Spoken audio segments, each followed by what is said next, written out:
Ok. Então, inclusive essa daqui a gente já resolveu, né? Então essa daqui vamos ter que fechar na mão. Already solved on another second commit. Alright, solved. Closing comment. Então esse aqui eu tenho que fechar na mão, né? Não tem jeito, né? Aí vamos criar aqui testing Python decouple. Como é que você é? É decouple, né? Sim. E é com hífen, se eu não me engano. Testing Python decouple. Exatamente. lib.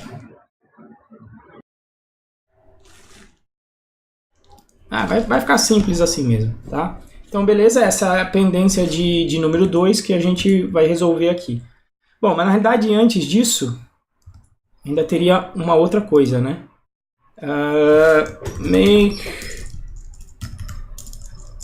Make initial project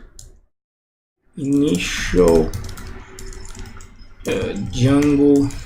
Porcaria, Django Project. Quando tem gente olhando, ou você digita pior do que você já digita. Project Setup. Né? Porque tem aquela parte de você criar as paradas, né?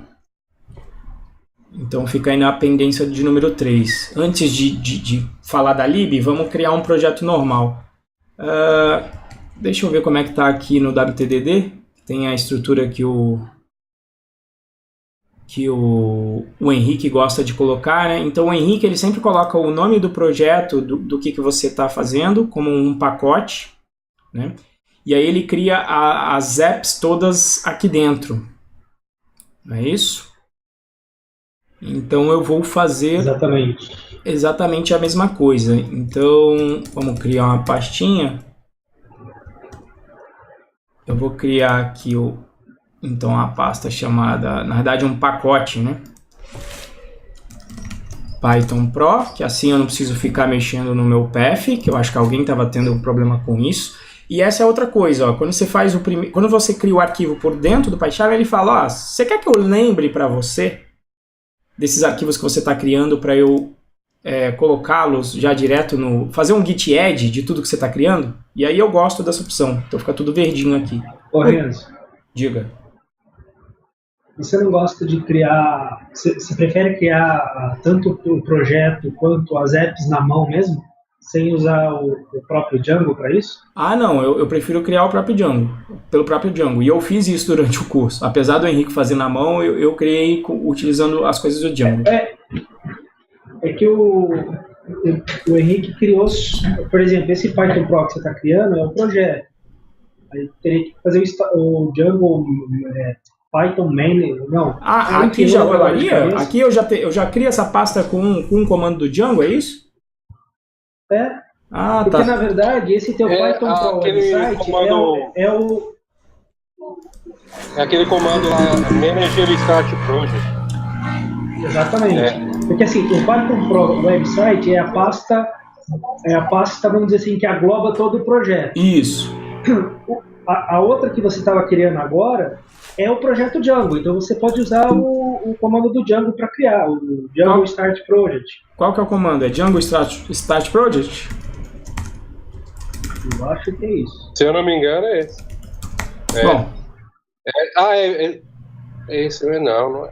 Ou é Python Django? Python Django. Django-admin. Menos M Django? Start Project, nome do projeto. Calma. Isso aí. Como é que é, Rafa? Como é que é? Django-admin. Django-admin, Start Project, nome do projeto. Traço? Espaço, coloca um ponto. Assim? Isso. Cadê? Deixa eu ver. Start Project, e aí eu dou o nome do projeto? Isso. Mas não precisa colocar aquele Python-M ali, não. Não? Não. Ele já está no meu... Quando eu instalei, então, ele já colocou como um comando no meu virtualenv. Isso. E depois do Python Pro, agora dá um ls aí. Um ponto. Faltou alguma coisa? Faltou um ponto depois do... Depois do Python Pro... Para ele não você criar faz- duas pastas desse jeito, você teria que dar, depois do Python Saquei, Pro, saquei. um ponto. Entendeu? Exatamente, senão ele cria outra pasta. Aí fica Python Cria Pro, duas Python pastas. Pro. Aí eu não quero, não. É só repetir ali, põe espaço, ponto. Isso. Isso. Valeu. Pronto, fez. Falei que eu não ia lembrar das É coisas? Beleza, é nóis. Então, Deixa eu aproveitar para perguntar aí pra galera, hein. Eu tô começando em Django agora, não entendo nada de Django. E eu não entendi muito bem esse conceito de app aí do Django, que você vai criar as apps dentro. Eu pensei que o projeto fosse aquela app única ali, tipo, você tá fazendo um projeto, mas não, né? Usa esse conceito de apps, eu não entendi muito bem. Cada app é cada endpoint do site, é isso? Vai depender muito do próprio projeto, mas basicamente o que você tem vamos dizer assim, é o projeto, esse que a gente acabou de criar, é o projeto More, que vai, como se fosse um guarda-chuva, agora ele vai acolher as coisas internas do projeto, e essas coisas internas são as apps, você vai separando em apps, né? Você pode ter, no caso do WTTD, a gente criou duas apps só. Uma app que foi chamada de Core, que é aquela que, vamos dizer assim, centraliza todas as ações do website, e a app Subscription, que cuidava das inscrições no processo lá do WTTD, que era próprio dele, né? Que era um formulário, gravar em banco de dados, esse tipo de coisa, né? E aí, mas você pode, inclusive, dividir em mais coisas, dependendo do tamanho do projeto, né?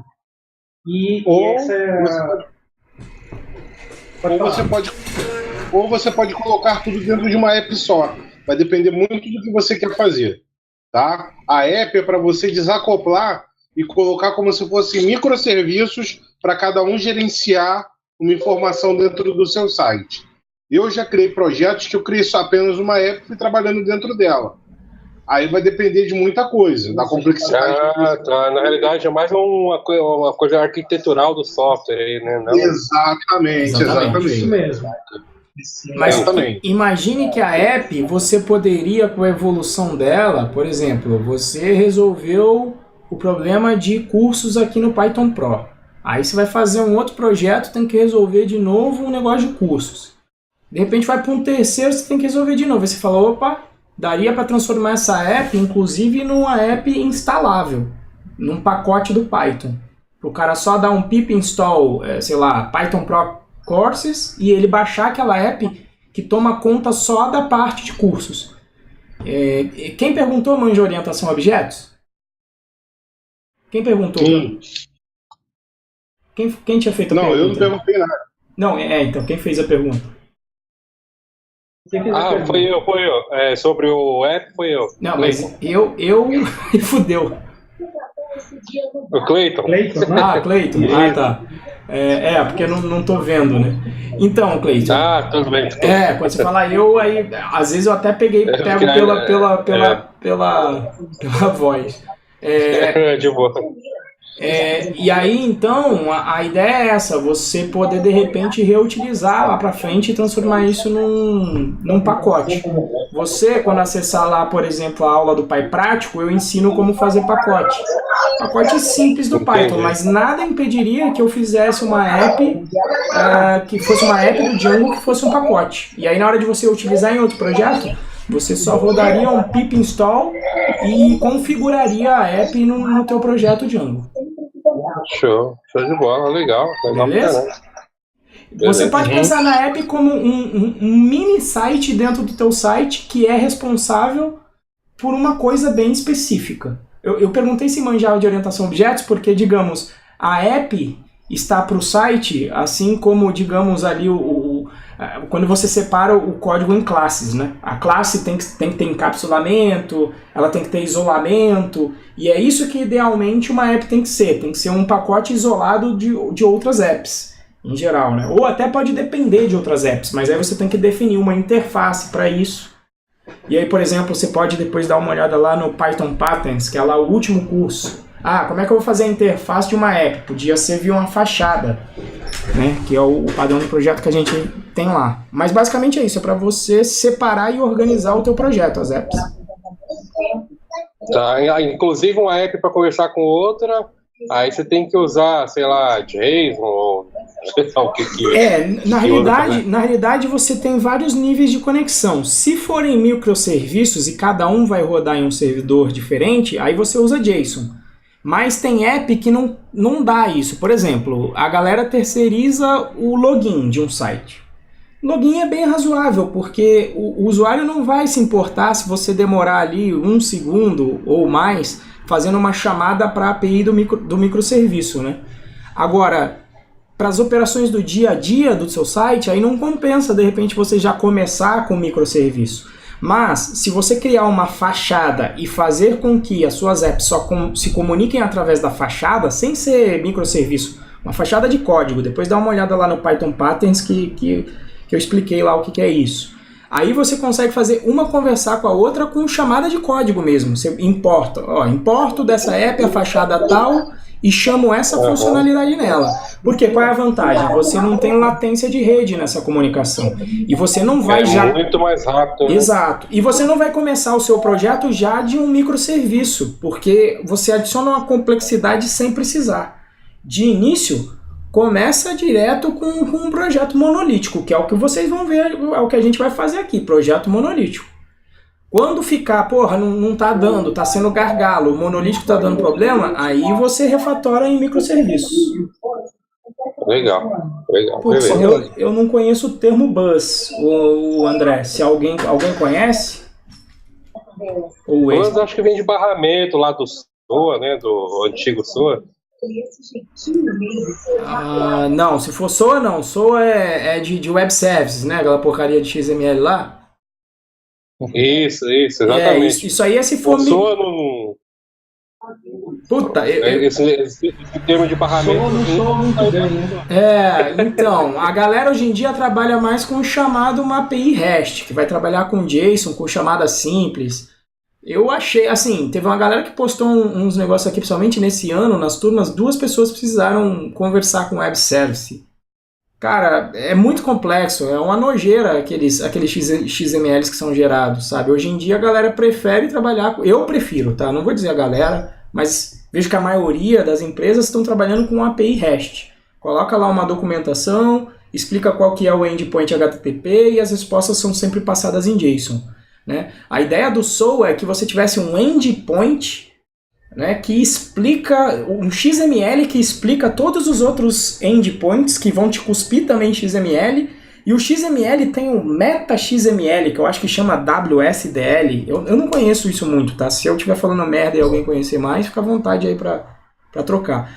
E aí o WSDL é um XML que diz como é que é o XML. É bizarro, tá ligado? E aí eu brinco que é Inception, né? Porque quem é que diz como que é o WSDL? Tem o WSDL do WSDL? Em teoria, quando eu li isso dessa arquitetura SOA, era para o computador conseguir sozinho, através do WSDL, conseguir parir que tem uma API nova disponível e conseguir se comunicar com ela automaticamente, mas... não tem como fazer isso, você vai ter que programar ali o que a coisa está fazendo, né? Ele pode até te dar um... E tem um SOAP, Python SOAP, tem uma lib aí. Se não me engano, Beautiful SOAP, e tem uma outra que a galera... Tem aí, eu posso procurar depois nos fóruns, que tenta fazer isso aí automático para você, para te dar o objeto direto. Mas eu achei super complicado, porque na API REST eu consigo navegar nela... até no navegador, né? E aí com service já não rola, sabe? Eu venho aqui, ó, GitHub API. Você pretende fazer alguma coisa de API REST, ou Renato? De repente, depois se tiver alguma coisa, mas eu mostro isso acontecendo lá no curso de Flask, eu mostro. E se você quiser dar uma olhada, até avisando aí o negócio da Olist, né, Isso. O Rafael. Só que ali você vai ter que utilizar o Django REST API, a não ser que você queira tirar, né, mas aí você vai ter que dar uma lida no Django REST API, mas a priori a coisa é simples, né. Cadê deixa eu ver aqui. GitHub Rafa, dá para usar o Django REST Framework. Porque lá já tinha dependência lá no teu projeto, né? Então se você ver aqui, ó, GitHub API nível 3. Isso que eu gosto na simplicidade do JSON, ó. Cadê uma chamada aqui, ó? Cadê a chamada para API? Olha lá, https api.com/users. Olha que maravilha. Você consegue investigar ela pelo próprio browser, ó. Vou colocar o meu aqui, ó, Renzo N, olha lá. Ele me responde um JSON, ele tá assim bonitinho porque eu instalei uma extensão que é o JSON View. Aqui, ó, esse cara aqui, ó. Na verdade ele nem tava.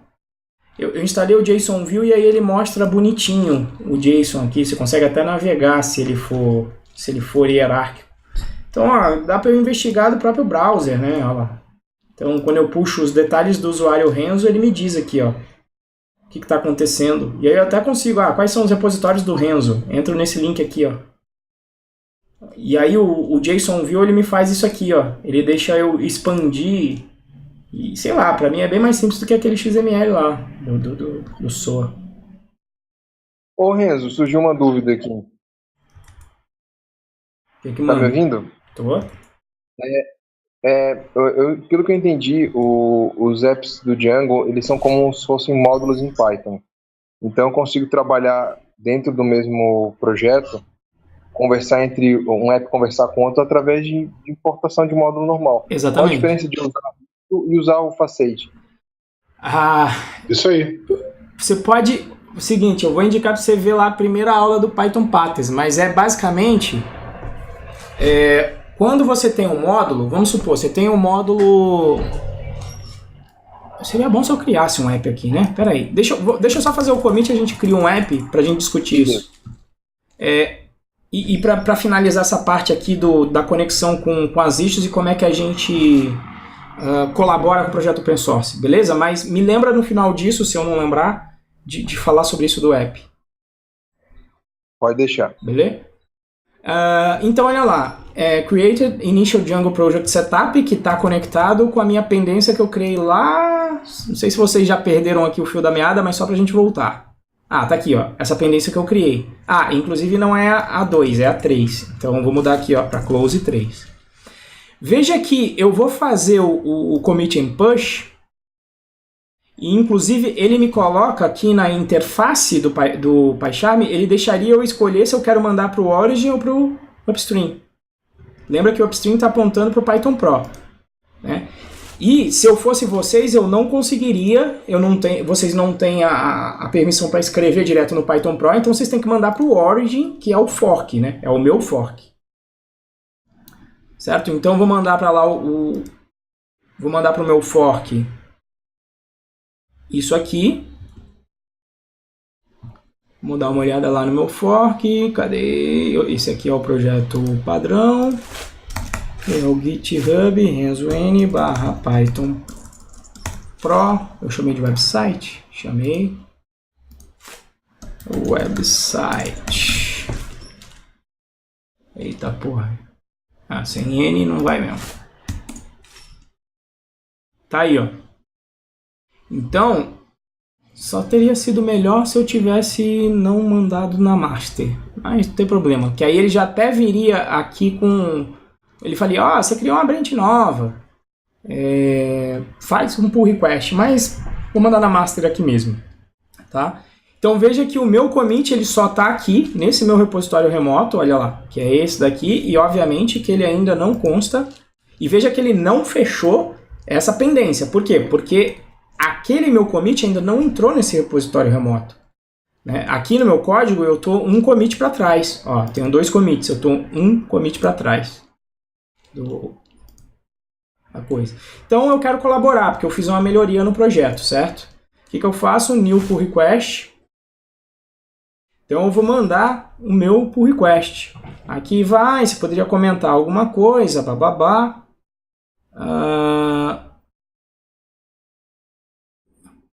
O engraçado, compare changes, eu não sei porque que ele não deixou o título aqui, cadê a porra do título? Quando eu crio o branch ele deixa eu colocar um título pro commit, mas tudo bem.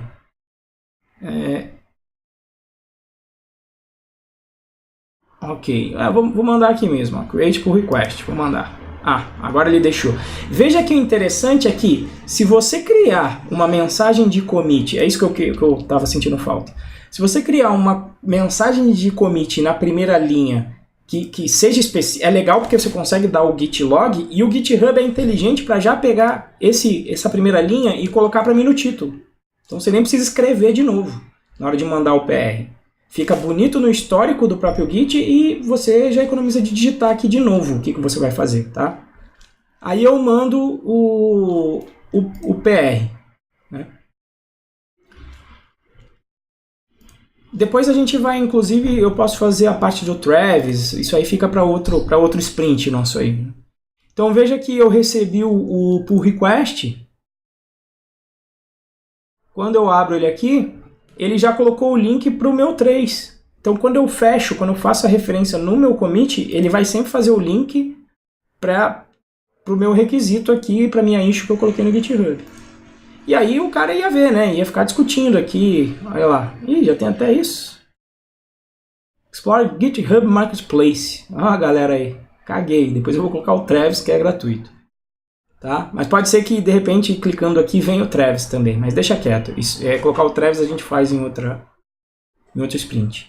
Mas tranquilo, o processo, então... Aqui as pessoas iam discutir, ver... né? Você pode ver o que o cara mudou no projeto e tal... Colocar comentário,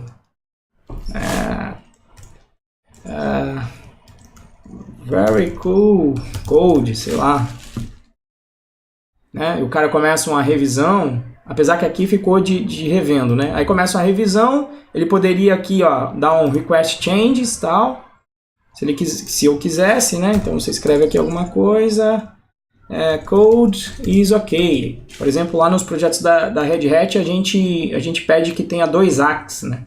2 acknowledge, duas pessoas votaram, né? Aí pode mandar o código. Beleza, fez isso, o dono do projeto vai lá e vai dar um merge ou rebase. Eu prefiro dar o rebase sempre, que aí o histórico fica mais bonitinho. Então eu vou lá, dou um rebase aqui, ou dar um merge também. Mas eu prefiro o rebase. E aí agora, a partir desse momento, eu fiz o merge. Então, a pendência entra no meu histórico de commit. E como eu coloquei o close aqui, ó, tem o link para 3. E ela foi fechada, por quê? Porque eu coloquei aquele close. Então, do código, do commit, eu consigo chegar na pendência. E quando eu referencio com aquele... tralha 4, ele também coloca aqui. Detalhe, nem sempre você precisa fechar a pendência. Você pode só colocar está conectado com is connected with issue, coloca o número. Aí ele não vai fechar, não vai mudar o status da pendência, mas ele vai adicionar no histórico da pendência. Para quem quiser dar uma olhada, pular direto para o código aqui e tal. Sacaram? Deu para entender? Então, esse é um processo de colaboração no mundo open source. Maneiro. Deu pra entender sim, legal. Bem interessante mesmo. Tem que praticar, né, pra pegar mesmo, né? Isso aqui não foi do dia pra noite que eu safei, né? Eu comecei trabalhando sozinho no Git, depois eu comecei enfim, a conversar com a galera e trabalhar nos projetos, e depois eu comecei a mandar pull request por aí. Depois que eu peguei esse jeitão aqui, aí eu me aventurei a mandar uns pull requests por aí, e obviamente que trabalhando hoje na Red Hat, é isso que a gente faz no nosso dia a dia. Vocês entrarem aqui, ó. Mas é bem legal a forma que você trabalha aí que... Satellite... Vai falando aí. Não, principalmente essa parte de... Desculpa, pode falar. Não, tranquilo. Mas assim, quando você não fecha a issue, você ainda faz a referência a ela com o tralha e o número dela? Exatamente. Se você colocar a tralha alguma coisa, ele vai entrar no histórico da pendência, você vai conseguir da pendência clicar, vai ter um link para aquele código, para aquele commit que você enviou, mesmo que você não feche. Ok. Beleza? E aí, gente, mais alguma coisa? Beleza. Não? Então, quem cala consente. Então... Não, só ficou aquela questão da diferença entre eu importar um módulo com usar o Facade. Ah, beleza. Como é que eu crio aí app no Django? Agora tem um Manage aqui, né? E eu acho que aquilo que eu tinha feito lá na aula do... Ah, já funciona de rodar o Manage. É que o Henrique ele mostra uma forma de você não precisar toda hora ficar digitando Python Manage. Eu acho que eu editei o meu bash. cat.bashrc. Ah, não, tá na minha home. Ponto bash. Não, é bash profile, acho que no Mac. Tem algo aqui, ó, alias manage Python virtual env manage. Como eu adicionei isso aqui, eu posso só digitar manage em vez de Python manage. Beleza? Isso.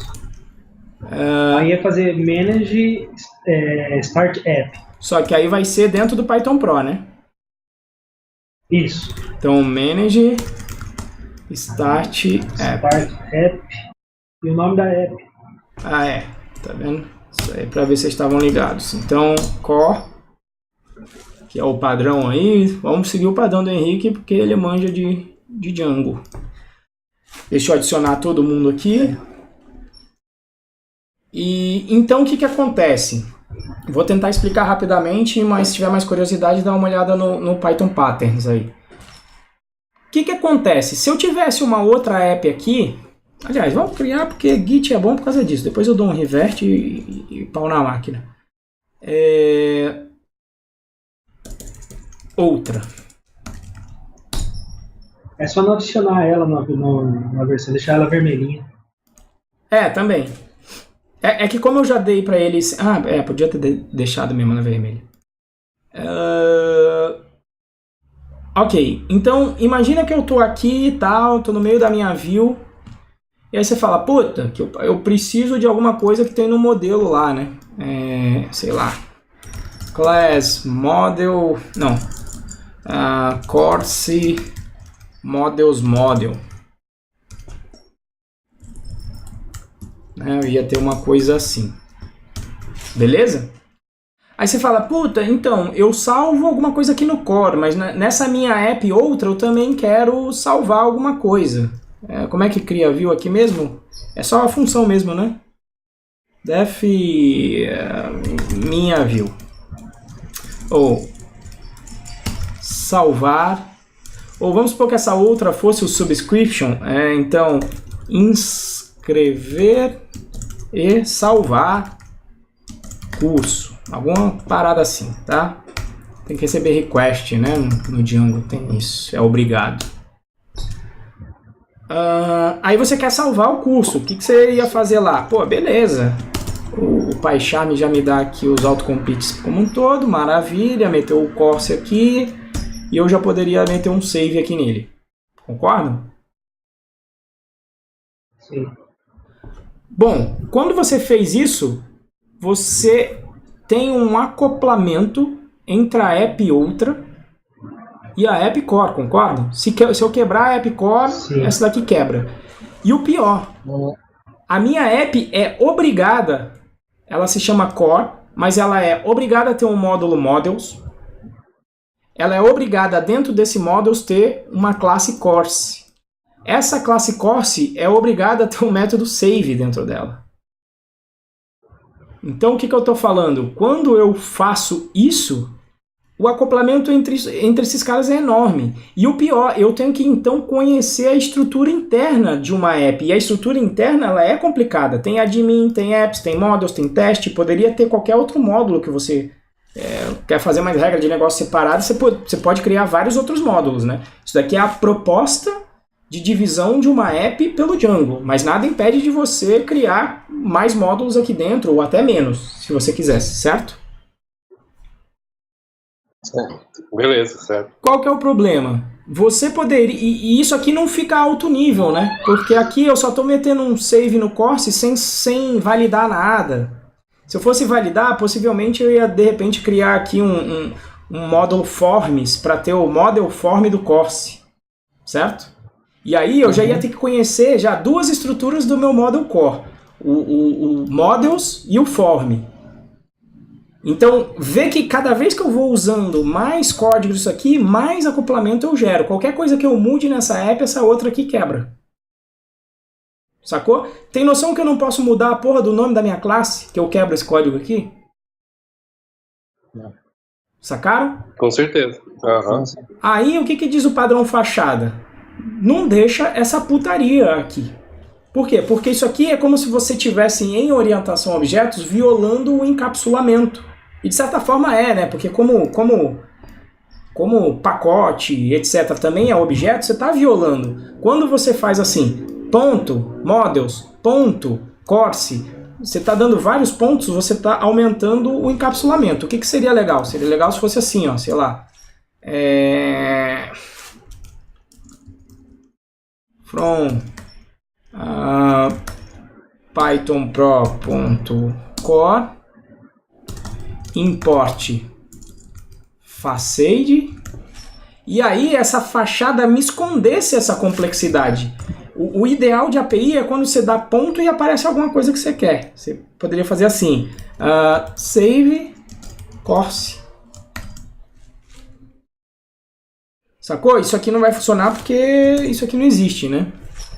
Então isso aqui teria que passar a existir. Então eu ia mandar aqui aumenta a complexidade, e essa é a característica de todo o padrão de projeto, mas tem a parte boa. Então o que eu ia fazer aqui na parte boa? Vamos criar o método aqui que não existe, save course, e aí a fachada ela tem o direito de conhecer as coisas que estão aqui dentro.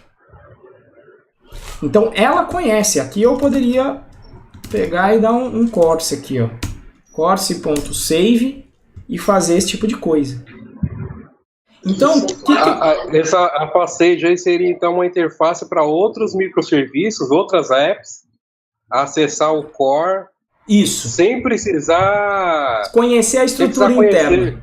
Legal. Porque do jeito que está aqui agora, veja só. Onde que era? Estava na view.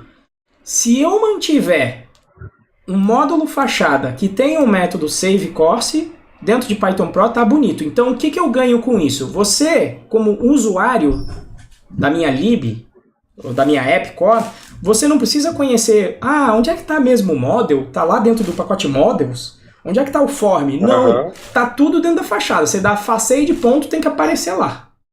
Tudo que você precisa de interface interna está dentro da fachada. Então essa é a vantagem para quem utiliza a fachada. A vantagem para quem desenvolve a app é a seguinte: pô, e agora? Eu quero mudar o nome do meu model. Não tem problema. Se eu renomear isso aqui para myCourse, o único lugar que vai precisar ser alterado é na minha fachada. Tá? Então todo mundo tem acesso a isso, e detalhe, você está unificando as suas regras de negócio na fachada, porque é uma coisa que eu já vi acontecer também. Ó. Se você deixar assim, largado esse myCourse aqui, dentro de outro o cara vai fazer um tipo de validação, dentro de outra app ele pode salvar o curso com outro tipo de validação. Cada hora que alguém salvar esse curso, pode ser que ele faça uma coisa diferente. Né? E você às vezes não quer isso, você quer manter isso num lugar unificado. Por quê? E se eu quisesse, toda vez que eu salvo um curso, eu quero, sei lá, mandar uma chamada no endpoint do microserviço XPTO. Se isso tiver espalhado, esse salvamento, em um bando de outros lugares, você não vai ter isso em um lugar só. Aí você tá fudido. Porque às vezes acontece o que você quer, às vezes não acontece, né? E você fica que nem... Exatamente. Você fala, putz, mas onde é que nesse código tem mais gente salvando esse cara? Se você mantiver esse isolamento e encapsulamento da app numa fachada, não, tá beleza. O único lugar que se salva curso é aqui. Tanto é assim, em alguns lugares, o pessoal faz ainda assim, ó, para ficar bem claro que quem é de fora da app não deve saber a estrutura interna da app. Eu já vi nego implementar dessa forma aqui, ó. Coloca isso protegido, o nome do módulo. Para quê? Para ninguém de fora acessar esse cara, porque se não é o conceito de orientação a objetos que a gente aprende lá, a gente fala, se você criar um atributo com underscore e tiver acessando esse atributo, você está fazendo merda. Aí é por sua conta e risco. Então tem gente que cria um módulo no conceito de app aqui, não de módulo de Django, tá? Por isso que o Django, inclusive, chama de app. Ele não pode chamar de módulo, porque módulo já é um termo que existe em Python, né?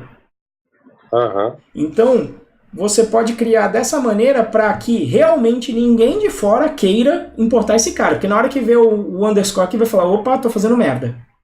E aí só quem conhece essa estrutura interna é a fachada. Acabei dando a porra da aula do Python Pattern, né? Legal. Mas é isso que tá lá, melhor explicadinho e comparando, enfim. Quem aí agora, tem acesso a essa sessão. O uso da fachada também, eu acho que aumenta em mil vezes a velocidade de um microserviço conversar com o outro, né? Não, eu acho que é muito mais rápido do que usar JSON. Não vai aumentar sim, se você utilizar a fachada, não tem comunicação na rede, né? Então não tem esse overhead. Mas, veja só, você ganha, se você programar dessa maneira aqui, você precisa ser um disciplinado, para nunca ninguém acessar isso aqui, e você começa monolítico. Comecei monolítico, vou fazer todas as minhas apps aqui dentro. Se em algum momento eu falar, puta, essa app de core aqui, ela podia estar no microserviço, porque, sei lá, eu vou ter a criação de cursos integradas com outros sites, então seria legal se eu fornecesse isso como uma API externa. Se você já fez a app dessa maneira com a fachada aqui, inclusive, tá beleza, você pode arrancar, você pode transformar isso num pacote. E a tua API já está praticamente definida também na fachada. Vai ser só uma questão de você criar as chamadas com endpoints REST para essa fachadinha aqui. Se você quiser fazer essa comunicação. Sacou? Você pode depois, então, refatorar e transformar essa app em um microserviço. Vai ser mais fácil se você já foi disciplinado para seguir aqui. Agora, se você fez aquela lambança de dar import em tudo quanto é canto, refatorar vai ser maior trabalhoso. Vocês conseguiram enxergar isso? Com certeza. Em resumo, então, eu consigo. Em resumo, quando eu uso a fachada, o facade, eu aumento o grau de abstração e eu diminuo o acoplamento, é isso? Exatamente. Assim, veja que a fachada tá para módulo, assim como a interface está para classe. Que no caso a gente fala, às vezes, em protocolo em Python, né? Mas você está programando para a interface. Veja que eu poderia criar essa fachada aqui, eu poderia deixar tudo PES aqui, ó, de início.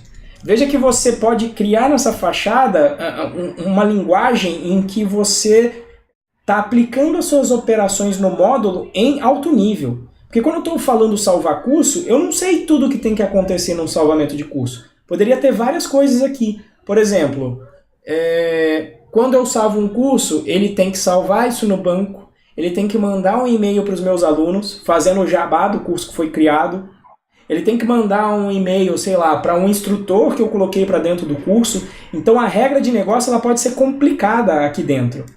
Mas, se você deixar aqui na fachada, você começa a ter uma regra de negócio com alto nível. De forma que você não tem que saber exatamente o que está acontecendo quando se salva esse curso. Ah, ele manda e-mail? Ele avisa os outros? Não interessa.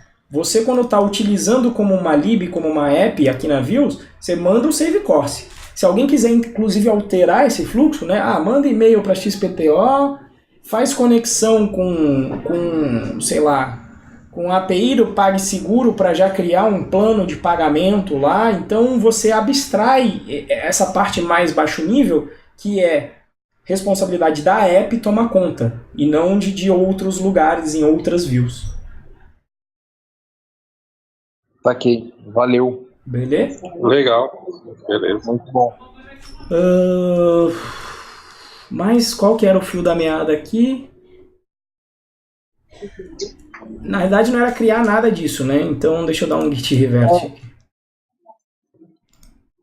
Você criou esses outros aí só para exemplificar o fachada, né? Não precisa da git revert não, só o outro que tem que apagar. Que ele vai apagar, né? Não precisa dar reverse porque tu não... Ele vai deixar No core aqui. você vai usar, né? Tá certo. Não vou usar mais não, porque eu alterei, né, isso aqui. Ah, tá. Então agora apaga tudo. Eu vou deixar aqui e depois a gente cria, porque o nosso foco, na realidade, só o que a gente precisa para hoje é esse cara aqui. Esse cara é a nossa fonte de problema, certo? No RL ele já cria aqui ele cria um admin aqui, né? Ele já cria um admin, ou seja, já dá para rodar isso aqui, né? Agora, como é que eu rodei? Deixa eu pegar a colinha. Eu me lembro que isso deu um pouco de trabalho. Edit Configuration. Deixa eu ver como é que eu criei o meu servidor do Django aqui dentro. Vou perguntar uma coisa para vocês. Vocês têm alguma indicação de algum software para desenhar a arquitetura do software, assim? Rapaz, ultimamente eu não desenho nada disso, não. Eu só desenhei na faculdade. O que eu geralmente faço é ver o que é necessidade e vou fazendo.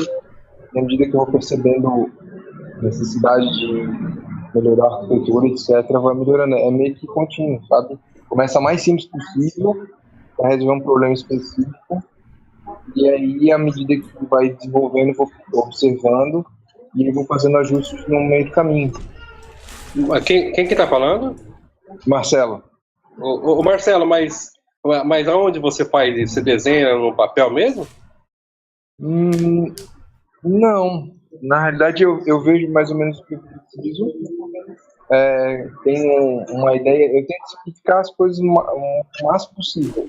Tenho mania de complicar, então em vez de eu começar a desenhar um negócio muito cabeludo, eu começo o mais simples possível e à medida que eu vou desenvolvendo isso, eu vou percebendo, vou testando, vou percebendo as reais necessidades, talvez, que quando veio a ideia de arquitetura, talvez, na minha cabeça, não fosse uma ideia, não resolvesse de fato o problema quando eu coloco aquilo ali à prova, o problema. Então, o que eu faço é fazer um negócio o menor possível, o mais simples possível, e à medida que eu vou trabalhando nisso, eu vou percebendo a necessidade de, talvez, melhorar a arquitetura, melhorar alguma outra coisa, entendeu? Não, legal, entendi. Então, entendi. É que assim, pelo menos pra mim, eu acho muito mais fácil quando eu desenho a coisa, sabe? Eu sou meio que visual, eu tenho que meio que rabiscar, que aí eu consigo entender, ter novas ideias e tal. Eu acho que o Davi te deu a resposta aí, velho, porque eu faço a mesma coisa que ele também. Quando eu preciso entender um pouco melhor, eu também desenho no papel. Não, eu vou falar, eu posso dar meus 20 centavos aí nessa história, porque eu sou basicamente, hoje eu trabalho como analista de sistema de negócios e lá a gente tem ferramenta para aplicar isso aí, tem toda uma metodologia.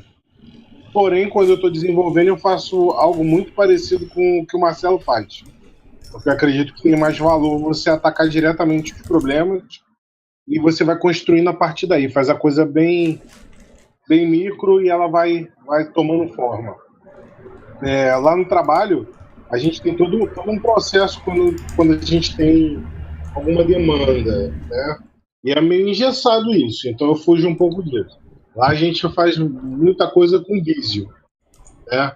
Então vem o usuário do sistema, sei lá, do financeiro, e aí conversando com a gente descobre que o cara ele não tem uma determinada tela específica ou um controle específico. Então a gente entende esse problema, desenha isso no Visio, cria um documento para protocolar. Esse documento vai para os desenvolvedores. Os desenvolvedores fazem, volta para a gente testa, o cliente testa e aí a gente coloca no ar. Esse procedimento leva basicamente, às vezes, por uma telinha, 6 meses. Caraca, velho. Porque o negócio é crítico lá, hein? Cara, quanto mais você engessa o problema, mais a solução fica distante. Então, quando eu estou desenvolvendo, por exemplo, eu peguei um freela para fazer. Aqui a minha pergunta é o seguinte: às vezes o cliente vem com algum problema E aí, pelo menos eu gosto de desenhar a solução e mostrar isso aqui e tal, isso aqui vai resolver. É que muitas vezes o cara fala uma coisa, você entende outra, e quando vai entregar, vira aquela zona, sabe? Não, mas então é o seguinte, aí você faz tela. Você tá lá no WTDD, né, Cleiton? Tô sim. Não, pra mim o desenho de fluxo não tem nada melhor que você botar tela e navegar com o cara nas telas sem elas estarem fazendo nada. Só o HTMLzão puro. Porque ele navega. Eu acho melhor do que desenhar. Boa, Renzo. O que eu faço no mínimo, na realidade, é desenhar um fluxo. Isso. No mínimo, faço uma coisa bem simplesinho do fluxo para eu ter uma noção. E aí, a partir desse cara, eu começo a botar a mão na massa para deixar o problema me dizer o que eu preciso fazer.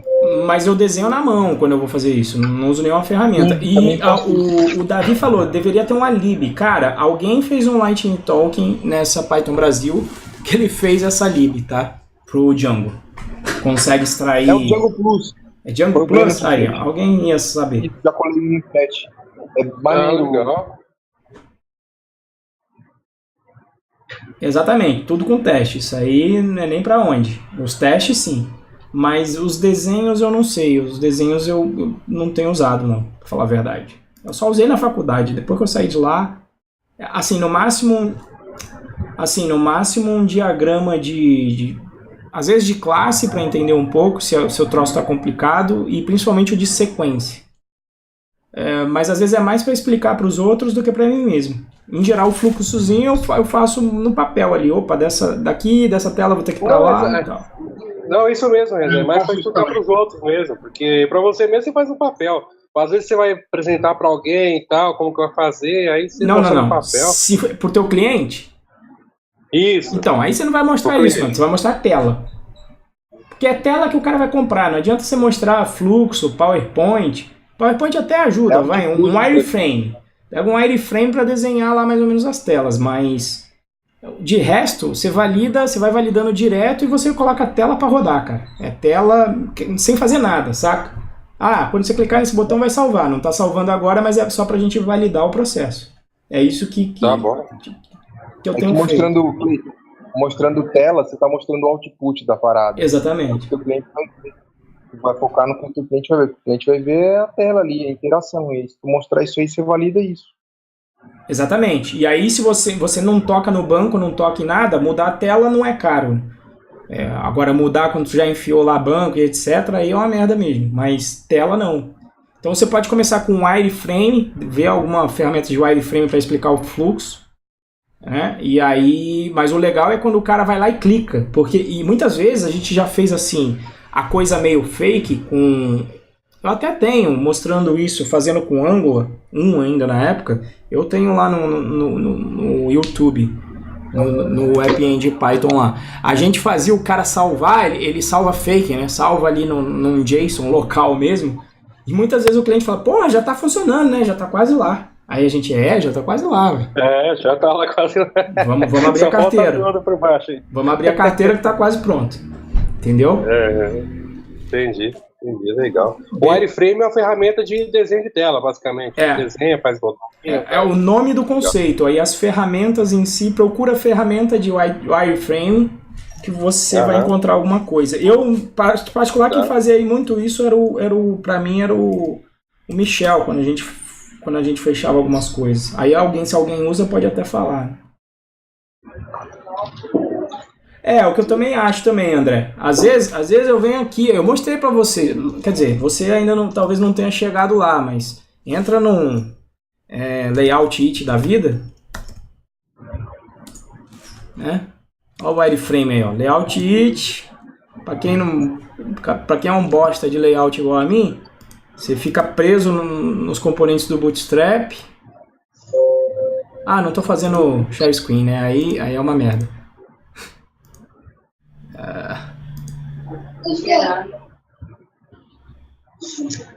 Share screen. Meu computador tá bem no bico. Eu tô falando, vê aqui, ninguém falou nada, né? Eu tô olhando o link que o André mandou aí do Do Django Plus aí. Vocês já estão conseguindo ver minha tela aí, não? Eu tô conseguindo. Sim. Já? Então, ó, eu acessei o Layout It. Pra quem não manda bem aí. Porra, tá bom, já tá aqui, pode parar já, velho. Acho que apertei 3 vezes. Então olha lá, ele te coloca na interface do Bootstrap e você sai arrastando umas coisas. Ah, quero 2 colunas aqui. E aí você começa a brincar com esse tipo de coisa. Ah, pega lá do Base, bota uma, sei lá, uma lista ordenada aqui, mais uma imagem ali. E aí você sai montando o teu website. Depois você vem aqui, download HTML e bota para rodar aí. Aqui, ó. Legal. Beleza? Mas vamos voltar aqui. Se der mole, a gente nem vai chegar no ponto hoje. Vai ficar para outro aí. Culpa minha, hein? Fico parando você toda hora aí. Não, mas não tem problema. A ideia é essa. A gente tem que ir junto. Progredir até onde for possível. É escopo aberto. O pessoal costuma rodar aqui o Manage Run Server por aqui, mas eu gosto de rodar por dentro do PyCharm, porque aí eu ganho o debug do PyCharm quando eu for fazer o core, etc. Então é uma coisa que é bacana de você aprender a configurar aqui também, tá? Então eu vou vir aqui em Edit Configuration, vou vir aqui no maisinho aqui, ó, e vou criar um Django Server. Django Support for the Project, please enable. Vou dar um fix aqui, o que ele vai pedir. Django Project Root. Se eu não me engano, isso aqui é o próprio... É o próprio projeto. É o próprio projeto, né? Eu sempre... Isso. Só que aqui eu tô no Python. Acabei de configurar o meu aqui. Eu ia pegar a colinha do que eu tinha feito no meu também. Mas se puder pegar aí...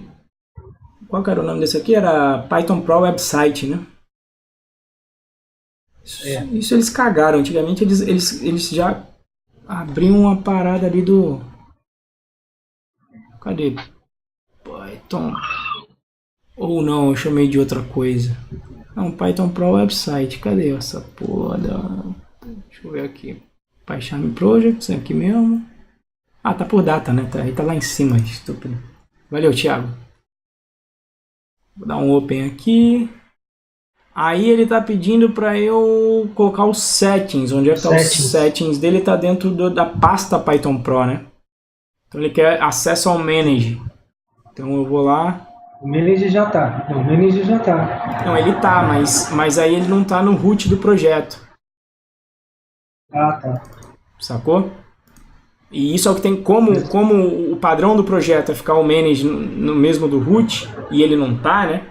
Ele tá dentro lá do outro, os settings, aí eu tenho que apontar para ele, que tá aqui, ó. Aliás. O manage já tava mesmo, estúpido. Vamos dar uma apply aqui então. Pois é. Foi mal.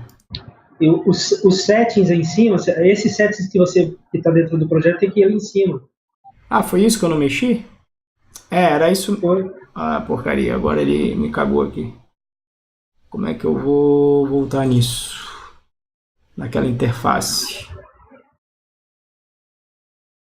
Eu gosto que rode sempre no localhost. Deixa eu colocar isso aqui. Porta 8000, deixa aí mesmo. Só que eu tenho que voltar só nesse fix aí do... Eu vou até tentar pedir para ele rodar aqui uma vez, ó. Pra ver que ele de repente vai dar merda porque os settings... Olha lá. É aí, né? Então isso aí deu ruim. Ele não acha os settings. Pra mexer nisso, vamos ver aqui... Está no... Eu acho que é nas configurações, Django... Aí tá aí do lado. Aqui, beleza. Settings ali em cima, ó.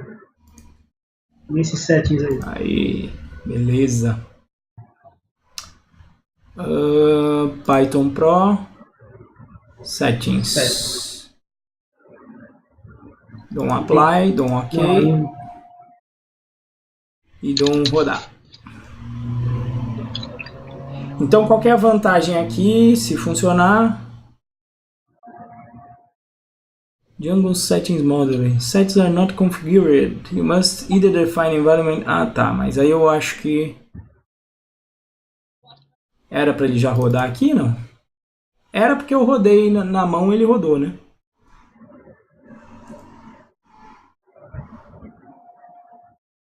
Or call settings configure before accessing settings. Eu acho que eu no meu projeto do WTDD eu fiz alguma coisa a mais, não foi só isso. Deixa eu pegar a cola aqui.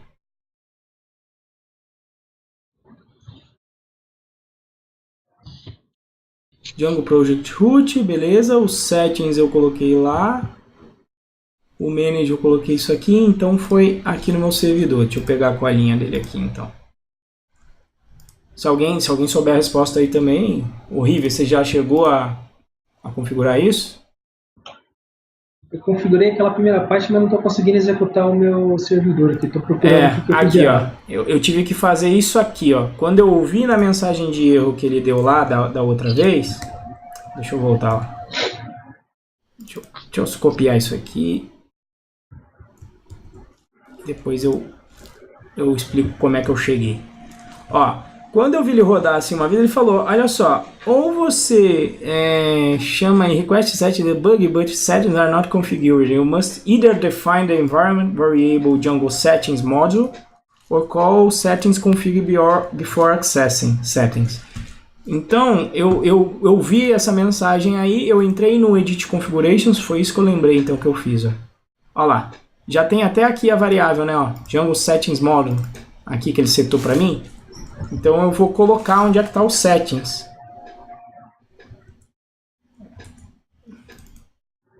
Vai deixar eu editar aqui ou não? Por que não?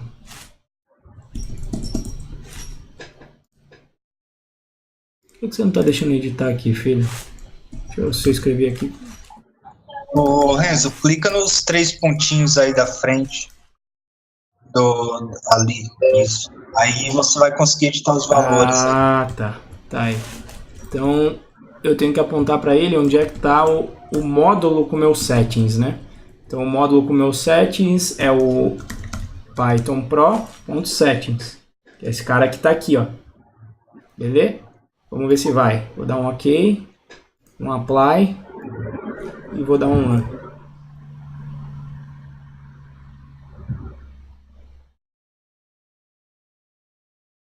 Bom, aí, ó. Aí funfou. Como é que é o nome da variável? Você pode voltar lá? Opa, na verdade, a variável ele já estava até aqui presente. Eu não tinha colocado isso não, só que ele estava vazio. Ó. É Django Settings Module. É porque o meu não estava vazio. Não, o meu não vazio, tá? Então aí você clica aqui no... Python... Clica no mais aqui, ó. Aí você tem que botar o nome dela aqui e o valor do lado. Mas eu acho que quando você vai criar um projeto no PyCharm, você escolhe já que ele é um projeto Django e tal, ele meio que já preenche tudo isso aí para você. Lógico, né? Você vai criar o aplicativo lá, quando você cria o aplicativo, eu acho que ele já cria já seta essa variável também. Então, mas aí o problema, Thiago, é que se você criar por ele, eu acho que ele vai criar na estrutura que o Django quer, que não é dentro dessa pasta Python Pro, tudo que é do Django. Ele vai considerar que essa raiz aqui do projeto é o teu projeto, e aí ele vai ficar criando aqui em cima, quando o que a gente fez foi o contrário, a gente quer criar tudo dentro dessa pasta Python Pro. Então por isso que ele não funcionou automaticamente, saca? Porque ele está esperando que todos esses settings e etc, ele espera que num projeto Django padrão que isso esteja na raiz. E não é o nosso caso, porque na raiz é o que se chama a raiz do teu projeto, né? O projeto Django é só uma parte. Você poderia ter uma parte aqui de front, uma parte de outras informações que não tem nada a ver com o teu projeto Django em si. Como, por exemplo, licença e readme. Isso não tem a ver com o projeto Django em si. Sacou? Então, por isso que eu fiz por fora e configurei depois.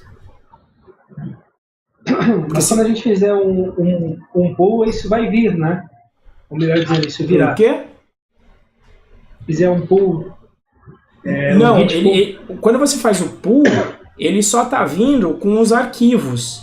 mas ele não sabe qual é a natureza dos seus arquivos. Ah, é verdade.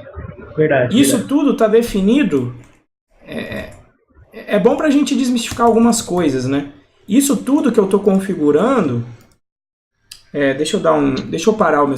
e agora eu começo a poder controlar o meu servidor por aqui, né? Pela interface.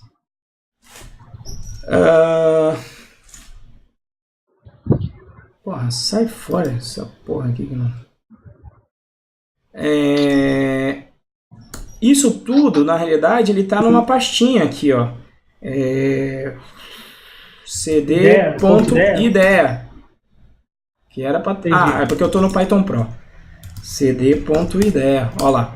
Então tudo isso que tem de configuração está aqui dentro, ó. Encodes, mix, tal, workspace, como é que ele está configurado. Tudo que eu configurei está dentro dessa pasta.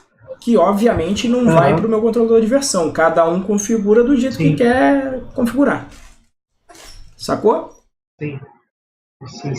Mas é bom ter claro isso, que tipo, o controlador de versão é uma coisa e as tuas configurações da IDE são outras, né?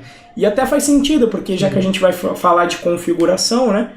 Ou seja, isso aqui é o meu projeto, o meu código-fonte. Agora, a instância do meu código-fonte instalada no computador de cada pessoa é diferente. Por isso que eu não vou comitar o ponto ideia. Até porque você pode estar programando aí com Sublime, VS Code, Vim, Emacs, Gedit, tipo, IDLE, sei lá, você vai fazer o projeto no que você quiser. Beleza? Então, realmente, a configuração da instância do ambiente de desenvolvimento é particular para cada um. Beleza? Beleza. E aí, então, vamos chegar no ponto de hoje só para fazer, na realidade, a definição do problema. Né?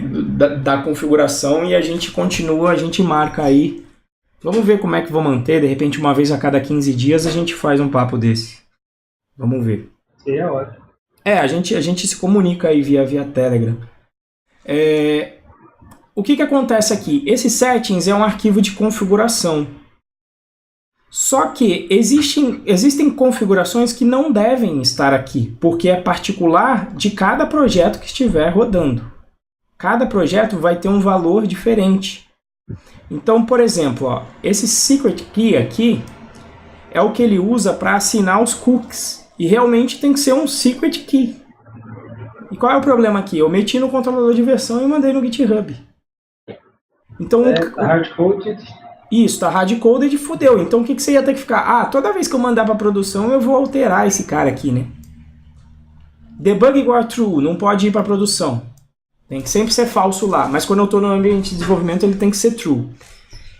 Então você percebe que esse settings está aqui é ruim. Ele deveria estar num lugar que não depende do meu controlador de versão, porque tem isso aqui. Ele tem que estar num lugar em que cada ambiente defina qual é a sua configuração.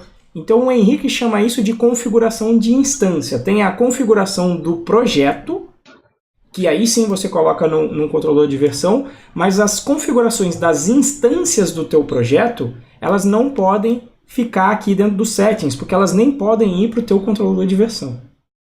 Sacaram o problema? Sim. Ó, sim, entendeu. Olha lá, onde estão as URLs? Isso é configuração do projeto. Isso templates, configuração do projeto. WSGI, beleza, é um arquivo que está lá dentro e é a configuração do projeto. Por exemplo, o database podia ser que a gente já... não, database eu quero mudar. Né? Se eu tiver em produção é o Postgres, se eu tiver aqui vai ser o SQLite 3, ou até se eu estiver no meu ambiente de staging, né, no ambiente de teste, é um banco de dados, se eu estiver no ambiente de homologação é outro banco de dados, e quando eu estou em produção é outro banco de dados. E aí, vai ficar variando isso aqui? Sacaram então qual é o problema da configuração? Tranquilo? Sim. Bom, então as libs ali, o Python decouple e o dynaconf, elas existem para resolver este problema aqui, de abstrair essas configurações para você e pegar de algum outro lugar, e pegar de uma maneira inteligente. né? Então, só para ficar aqui os links, caso alguém queira estudar por conta. Então, Python decouple, que é a lib que o Henrique escreveu. Aqui, ó. Não é o Django decouple. Python decouple. Apesar que aqui eu acho que eu vou entrar no link dele, não no GitHub.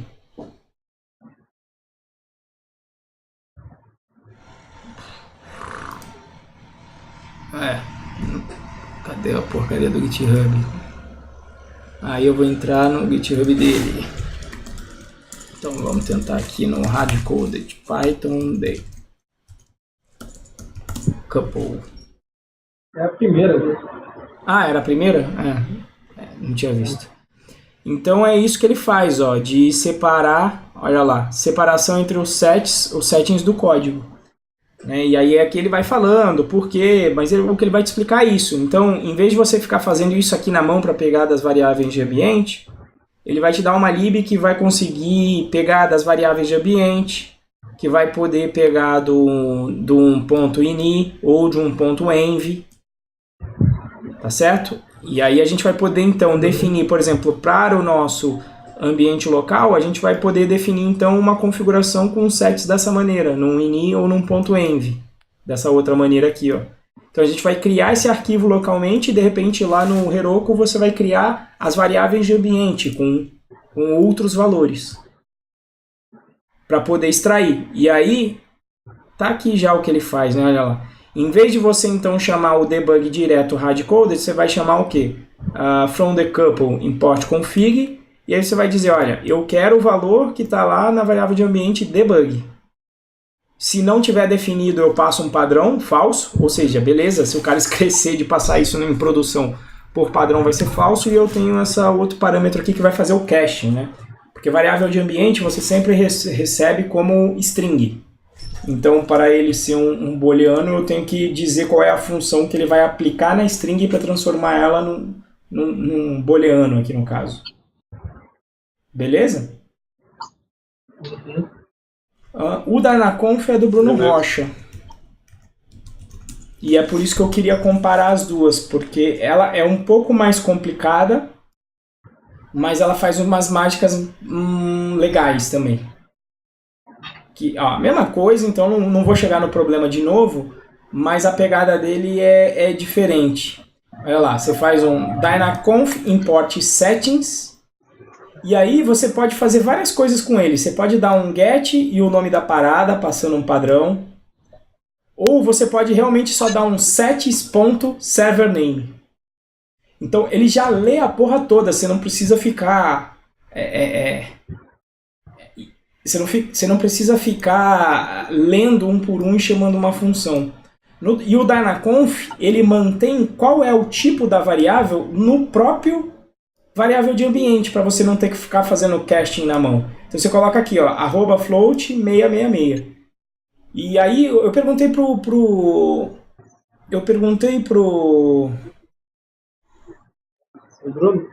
Bruno, porra, Bruno, porque, olha lá, você pode acessar assim os settings, ó, settings.name, sets.database, você pode acessar assim, ou via get, ou com anotação de dicionário. E eu perguntei, porra, Bruno, por que você fez assim? Ele falou, pô, porque se em algum momento você não quiser utilizar minha lib e quiser criar um dicionário com as suas configurações, beleza, você cria um dicionário, tira o meu from daqui e beleza, tá funcionando. Né? Já lá em cima na Python decouple não, como é uma chamada de função, você está dependendo daquela chamada de função. Aqui não, se você quiser trocar o seu settings por um dicionário comum, ele funciona. Perceba que se eu não estivesse importando isso aqui do Dynaconf, você não sabe se isso aqui é o que é isso aqui? É um objeto que tem uma constante name? É um dicionário porque tem um método get? Tá? E uma coisa que eu achei legal é que ele define namespaces para as variáveis de ambiente. Então, por padrão, elas sempre têm aqui um prefixo, olha lá, Dynaconf settings, que você pode mudar o nome desse prefixo. No caso, eu poderia colocar assim, Python Pro _settings. E aí ele vai ler para a variável settings. Python Pro.full, porque às vezes você tem N configurações de variáveis de ambiente, né? Você tem que colocar variável ambiente porque o banco de dados pede, você tem que colocar variável de ambiente porque o sistema XPTO pede, então daqui a pouco tem variável de ambiente para tudo quanto é canto e você não sabe de qual projeto aquelas variáveis de ambiente se referem. Então, com o namespace que o Bruno colocou, você consegue dividir isso. Beleza? Essa é mais a conclusão, mas o que eu quero comparar. Mais brincar com elas pra gente ver os bugs acontecendo e utilizar. Mas aí já são 11h20, né? Então vai ficar pro nosso próximo sprint aí mandar bala nesse ponto aqui. Fechou. Beleza, gente? Alguma dúvida aí? Alguma sugestão? Qual vocês curtiram? O que vocês acharam? Pô, muito bom. Muito bom mesmo. Realmente achei foda a forma como você explorou isso daí. É bacana. Tava anotando tudo aqui enquanto você tava falando. Você eu tenho certeza que vai prestar bastante atenção, né, o Rafael, porque tu já vai colocar isso na prática aí com o teu projeto da Olist, né? Para quem não sabe, o Rafael está fazendo um projeto, né, na Olist e é em Django, então processo seletivo de lá. Então eu sei que ele já vai ficar de olho para resolver esse tipo de coisa. E como você é de uma turma anterior, né, até, Rafael? Eu sou da Donald Nut. Então. Porra, já faz um tempo. Você. Então. Eu fiz o curso tem 6 meses, eu já esqueci das paradas ali do início. Vocês viram aí que eu não sabia, então. Estou fazendo muita coisa para relembrar, porque esses padrões de projeto são muito importantes. Exatamente. Muito importante. E eu não lembro nem dos comandos, né? Então vai ser legal que, sei lá, a gente vai fazendo também uma revisão aí do WTDD. É importante. Sim. Importante. Eu queria perguntar uma coisa. Porque você falou da gente estar desenvolvendo esse trabalho da forma do open source. Sim. De repente a gente fazer contribuição, fazer um PR, obviamente ter a sua aprovação ou não do mesmo lá no repositório. Nesses intervalos entre os sprints que a gente, por exemplo, de 15 em 15 dias, alguma coisa assim, você vai, de repente, colocar alguma isca, alguma coisa lá que a gente possa ir trabalhando ou não? Vamos esperar, vamos trabalhar junto aqui mesmo? Cara, a priori eu não sei, né? Porque a priori eu tenho um site lá, eu tenho algumas pendências que eu já imagino de início. Então, por exemplo, eu tenho hoje lá a coisa rodando no App Engine. Então eu já tenho um CSS que está pronto lá, então eu ia começar do bem básico. Por exemplo, refazer a homepage. E é o primeiro passo até do curso do Henrique. Você vê que eu estou seguindo porque é para o negócio real. Então, porque eu vou ter que pensar coisas também de negócio, saca? Hoje você entra, aqui ó, deixa eu fazer o share screen aqui de novo. Você entra hoje na página do Python Pro, o nego acha que vai abrir turma, quando não vai ser mais isso que vai acontecer. Quer dizer, até vai acontecer, mas hoje, do jeito que está lá, não está claro, porque eu ainda não mudei nada. Eu não mexi desde que eu voltei da Python Pro, então ele está baseado no modelo antigo. Na realidade, se vocês quiserem, a gente vai discutir até em termos de negócio, que é o que seria para mim importante, saber do input de vocês, porque hoje aqui ele está focado nisso, né? Quando eu vendia cursos, então tem as ementas aqui que estão prontas, mas não é esse modelo mais, ou seja, não vai ter mais turmas e datas aqui, porque não vai ter mais turma, né, do curso, vai ser um curso só Python Pro, então percebe que o negócio mudou. Então a homepage vai ter que esclarecer isso. E eu, obviamente, como eu falei para o Henrique, o Welcome to Django na veia. Eu vou dar uma olhada lá no que ele tem feito. Então tem coisa que não vai ter código, né? Mas ver a parte de marketing aqui que está sendo feita, deixar claro algumas coisas. Por exemplo, eu tenho a filosofia também de acesso vitalício e de devolver teu dinheiro. Mas programador é uma merda. Eu deixei aqui no perguntas e respostas. Então isso não está claro e pequeno. Olha que merda. Eu sei que tá uma merda. Escrito errado Blue Jeans, ó. Já outra merda que tá aqui. Mas tem lá, eu coloquei no FAQ algumas coisas, eu coloquei o vídeo de ex-aluno e tal. Então, por exemplo, uma primeira coisa que eu sei que vai ter que ser feita é refazer essa home aqui. Né? Então, a priori eu posso até abrir umas issues lá, se vocês quiserem contribuir com home, etc. Mas, enfim, eu posso abrir algumas coisas lá. Por exemplo, se alguém quiser brincar já e colocar o Python decouple pra gente já estar com o código pronto para semana que vem, pode ser uma issue. Entendeu? Uhum. E às vezes eu não fico também criando de início. Eu vou codando, aí eu vejo o que vai fazer. Depois eu crio a issue às vezes depois de codar, quando eu tô sozinho. Saca? Mas aqui vai ser dessa forma aí. Ó. Se eu meter aqui o GitHub... Vou tentar pensar aqui em coisas... merda. Python Pro website.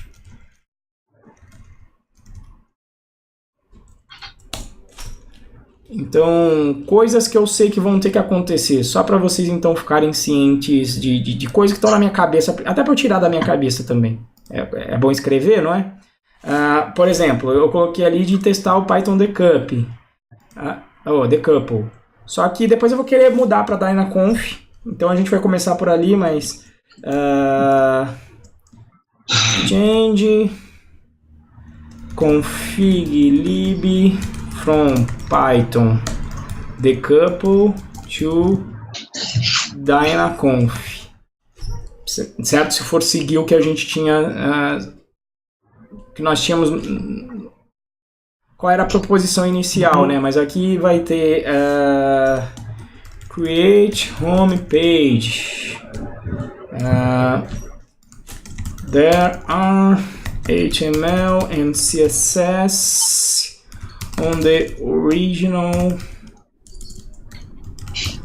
Google App Engine Project. Isso está em outro repositório, mas que eu posso depois ir colocando aqui. E lá tá em Jinja, em template Jinja, então vai ter esse tipo de coisa. Mas create homepage, enfim, na verdade daqui eu nem... coisa que eu sei que vai ter que acontecer, ó. Import users from Google App Engine original website.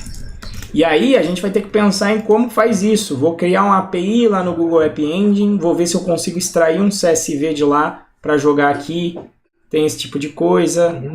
Como é que eu vou extrair os usuários de lá para colocar nesse site original, né? Então isso vai ser uma migração, na realidade.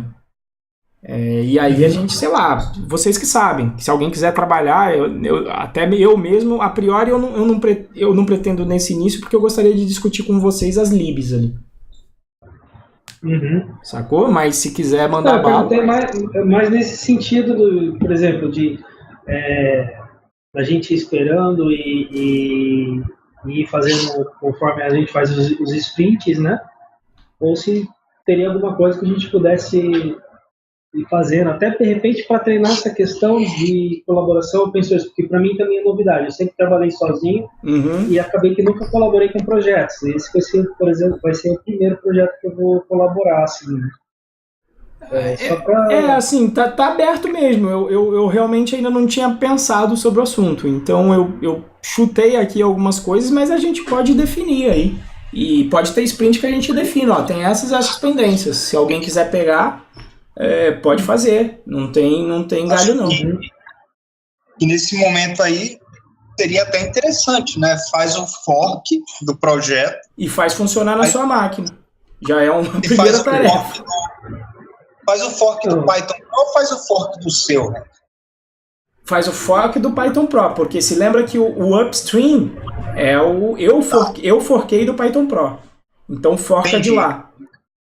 Porque aí vocês vão mandar para... Apesar que eu acho que mesmo que você crie um fork do meu, ele vai te jogar depois, na hora de você mandar de volta, eu acho que ele vai te mandar por padrão pro Python Pro. Mas o ideal é do Python Pro porque, digamos, esse cara vai ser o canônico, né? É a origem dos outros forks. Então, forca do Python Pro. Que eu vou deixar o site lá. Beleza?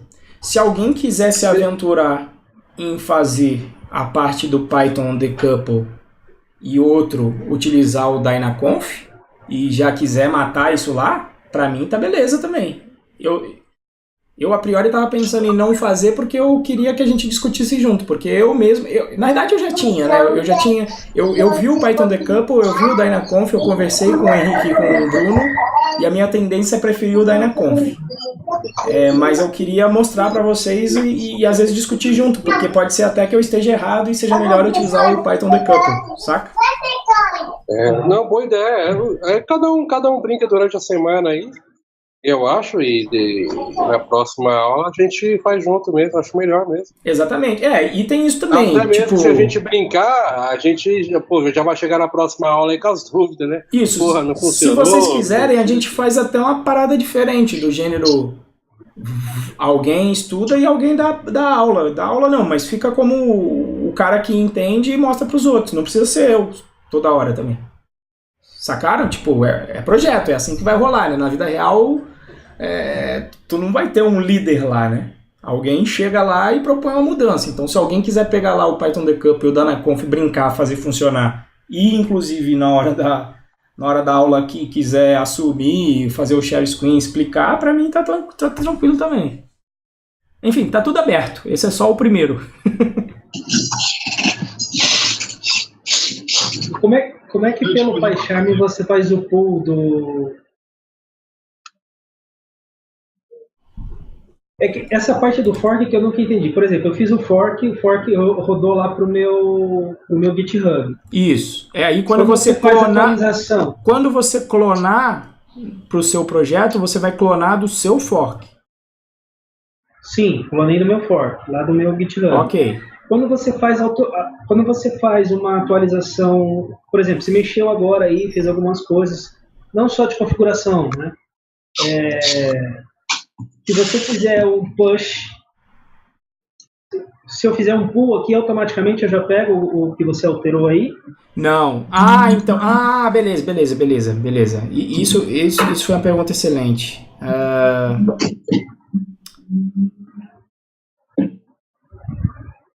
Como é que eu vou emular essa porra? Vamos fazer o seguinte, ó. Git clone.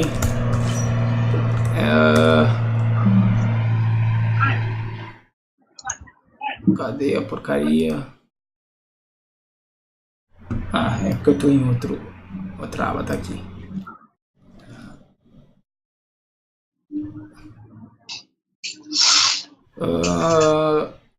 Aí beleza, aí vocês vão ter que ter o upstream mesmo, é verdade.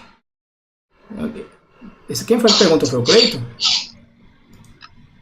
Oi? Quem foi que perguntou aí sobre isso? River. Quem? River Fato. Vicente. O River. Excelente pergunta, River. Realmente é o último passo que precisava pra gente entender o processo inteiro, né? Na verdade, eu e o River a gente tinha combinado ele fazer essa pergunta no final, né?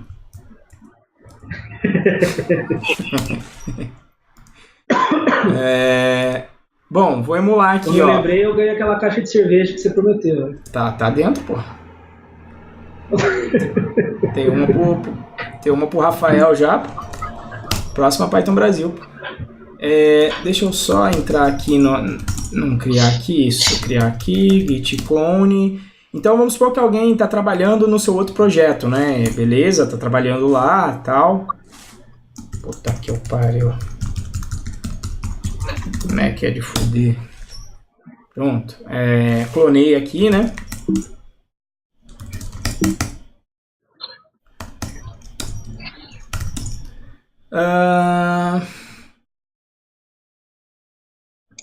E aí, vamos dizer que eu vou mexer nesse readme aqui, ó.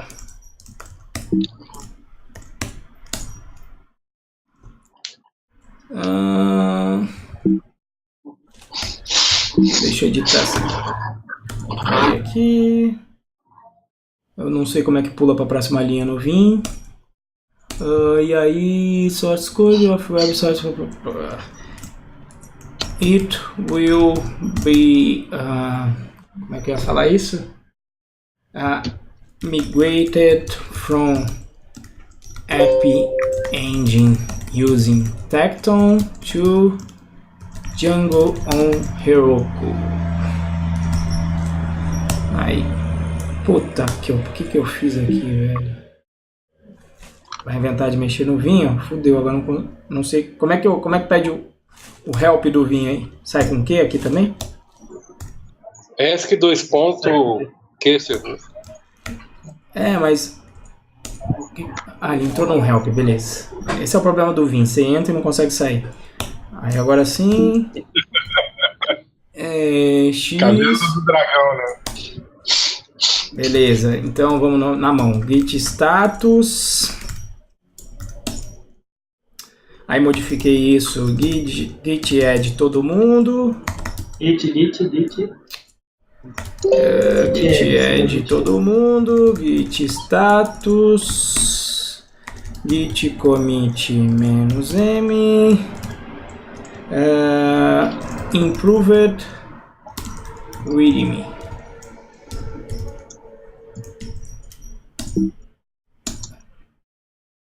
Git push.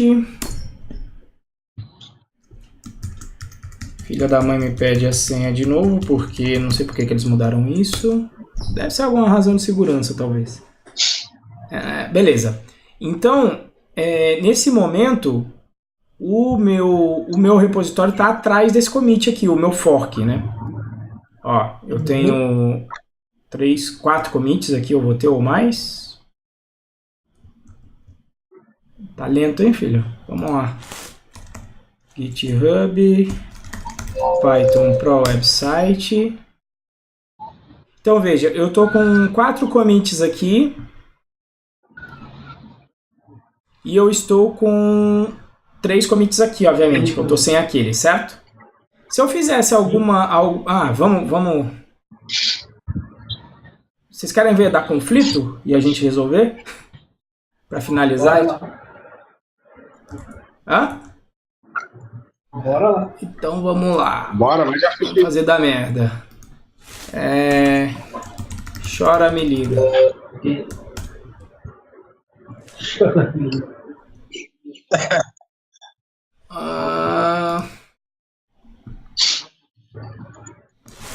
Also improved readme. Então, veja que esse cara vai estar aqui. Então, cada um com um commit e eu posso, inclusive, mandar para lá, né?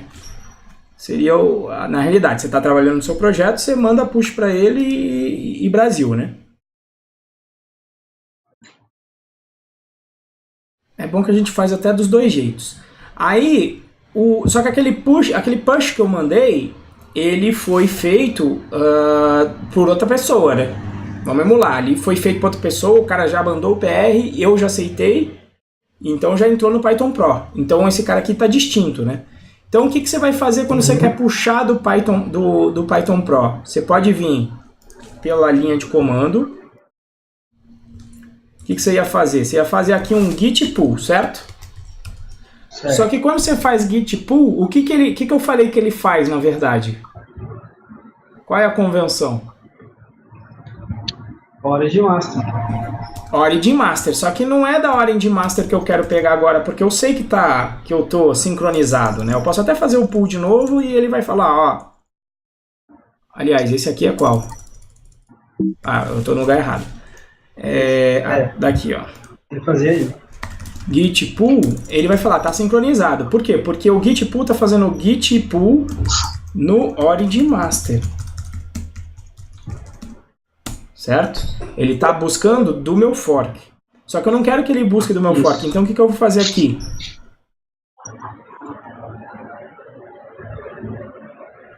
Alguém? Eu tô aqui. Não, sim, mas alguém sabe?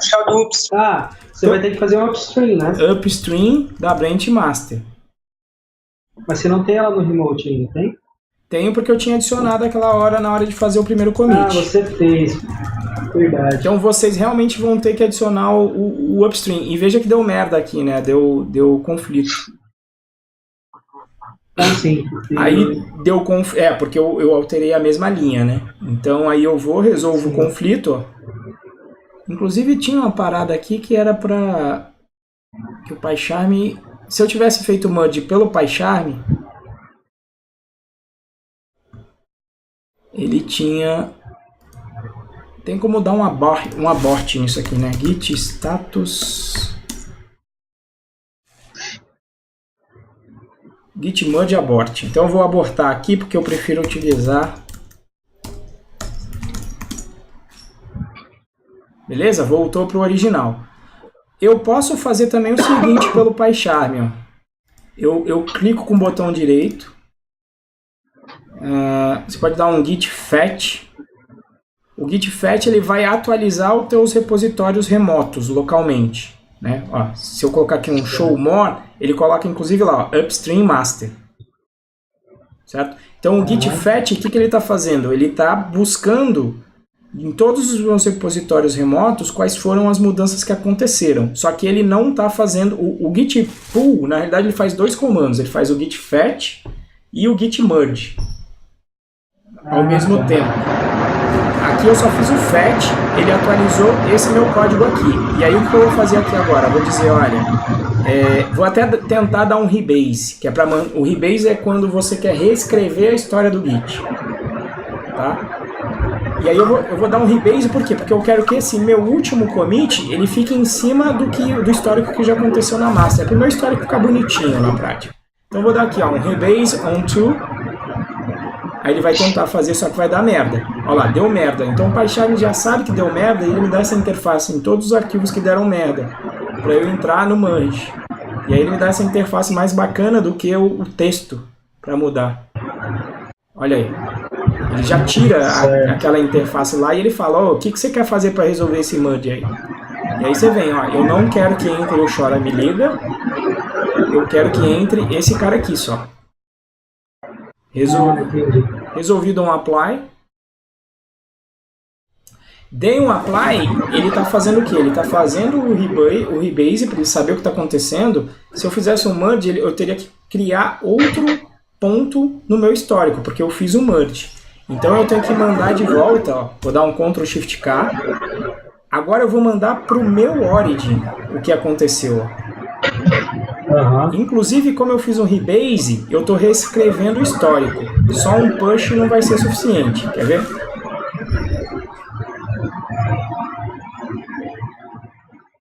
Como eu fiz um rebase, talvez ele não vá aceitar. Olha lá. Pois não, was a remote change need to be merged. Na verdade, eu já fiz isso. Né? Então eu quero dar um force, porque eu tenho certeza que esse daqui é o histórico que eu quero manter. Para fazer isso no PyCharm, você pode inclusive vir aqui em Git. Na verdade, Git, não GitHub. E aí, allow force push. E ele colocou uma branch protegida onde ele não me deixa fazer o force. Mas eu vou tirar porque eu quero fazer agora.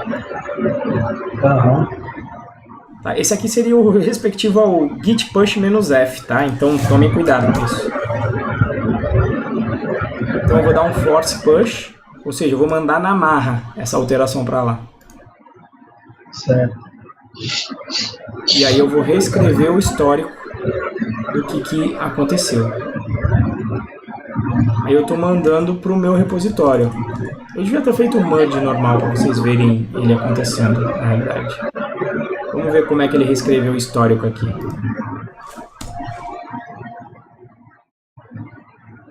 Olha lá, reescrevi o histórico, inclusive do meu. Tá? Se eu tivesse feito merge, deixa eu até emular isso aqui que eu estou falando. Ficou ruim assim.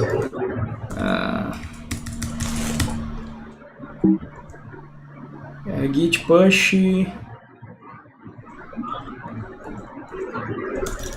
Vim. Readme.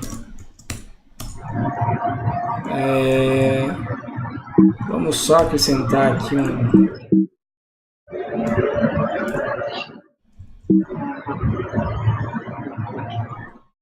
um typo aqui mesmo.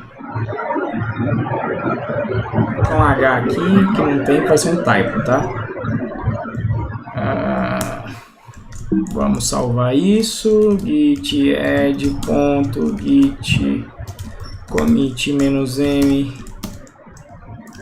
added typo to show git function. Git push, mando para lá.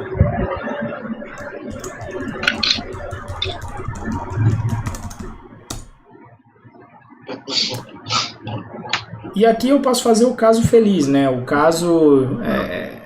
Ou não, eu posso fazer o caso ruim mesmo. Deixa eu ver aqui. Vou colocar uma letra no mesmo local. Ctrl K, vou comitar, só não vou mandar para o histórico remoto, mas já vai dar pau aqui. Als... Como isso acontece?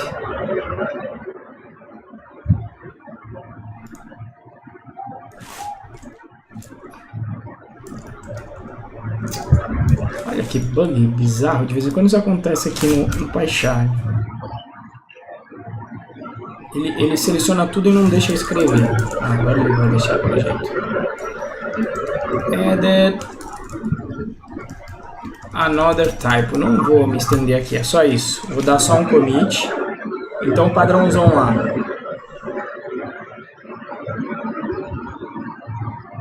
Ó, vou fazer até aqui pelo coisa então, ó, git fetch.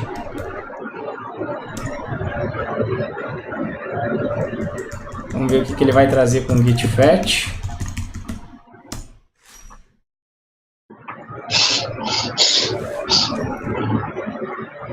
Será que eu tenho que colocar o upstream? Master? Vamos ver se o fetch também.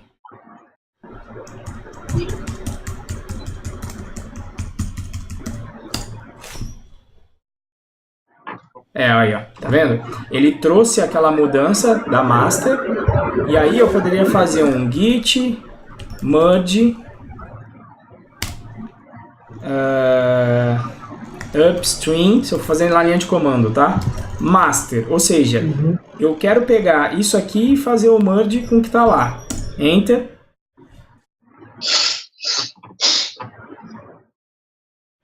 Git barra master. Upstream, nothing. Beleza, ele já deu ruim aqui, ó, no conflito. Então veja que tem o conflito dos dois, né? Falando o que tem de ruim no meu e o que veio de ruim da master, né? Eu vou consertar esse conflito aqui, então, manual agora, sem utilizar o PyCharm. Eu quero, na verdade, eu não quero manter nenhum dos dois, né? O meu merge vai ser o consertar esse erro de typo aí, ó. Consertei. E o bom é que o Git, ele é inteligente, né? Ó. Git status. Vamos ver o que o Git me fala. Olha lá, ele está falando que eu modifiquei esse cara, então eu poderia dar aqui um Git. Na verdade, deixa eu sair do IDE aqui, né? Git add readme, que é só esse cara, né? Git status. Olha lá, modifiquei esse cara, beleza. Git commit -m fixed typo, ou seja, eu consertei esse cara. Então esse cara está criando um outro commit. Se você vê no git log, diferente do Rebase, ele não reescreve histórico. Ele vai manter tudo que foi feito e criou um outro commit para o que ele fez aqui, ó. Eu vou até mandar para lá. Ó, vou fazer o push.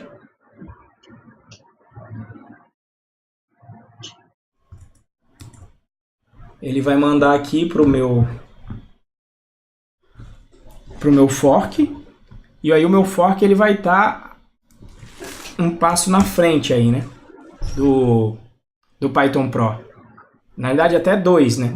Porque é o meu commit onde eu coloquei um outro erro e depois o commit do merge que eu fiz consertando com esses dois, né? Veja que o meu ele tá na frente do tempo do original. Então aqui eu poderia mandar um pull request.